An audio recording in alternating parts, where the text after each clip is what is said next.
School کے head master کہتے ہیں، ایک دن جب میں اسکول پہنچا تو کیا دیکھتا ہوں کہ کسی نے اسکول کی ساری بیرونی دیواروں کو انتہائی بے دردی سے اسپرے پینٹ کے ساتھ خرافات لکھ کر اور گندے نقش و نگار بنا کر خراب کر ڈالا ہے۔ میرے اسکول کے لیے یہ پہلا اور افسوسناک واقعہ تھا۔ میں نے اسکول جا کر کچھ سٹاف کے ذمہ لگایا کہ اس حرکت کرنے والے بچے کا پتہ چلائیں۔ حاضر و غائب کا ریکارڈ دیکھنے اور چند بچوں سے پوچھ گچھ کرنے کے بعد ہمیں ایک لڑکے کے بارے میں پتہ چلا جس نے یہ حرکت کی تھی۔ اسی دن میں نے اس لڑکے کے والد کو فون کر کے کہا کہ میں آپ سے ملنا چاہوں گا، کل آپ اسکول تشریف لائیں۔ دوسرے دن جب لڑکے کا باپ آیا تو میں نے اسے سارا قصہ کہہ ڈالا۔ باپ نے اپنا بیٹا بلوانے کے لیے کہا۔ بیٹے کے آنے کے بعد اس نے بڑے دھیمے سے لہجے میں اس سے تصدیق کی۔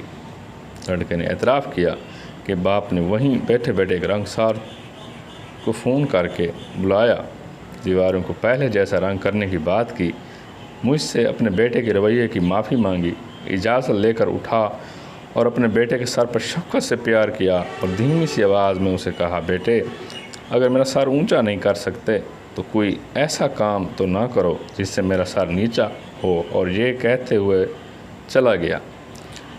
میں نے دیکھا کہ لڑکے نے اپنے منہ اپنے ہاتھوں میں چھپا لیا تھا، واضح دکھائی دے رہا تھا کہ وہ رو رہا ہے۔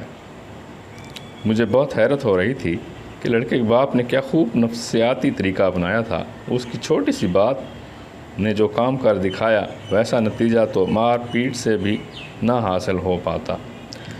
میں نے لڑکے کے تاثرات دیکھنے کے لیے اس سے پوچھا، بچے تیرا باپ بہت شفیق اور محترم انسان ہے، اس نے تجھے کوئی خاص سرزنش بھی نہیں کی کہ تجھے کس بات پر رونا آ رہا ہے؟ لڑکے نے کہا، سر اسی بات پہ تو رونا آ رہا ہے، کاش وہ میرا والد مجھے مارتا اور سزا دیتا مگر ایسی بات نہ کہتا۔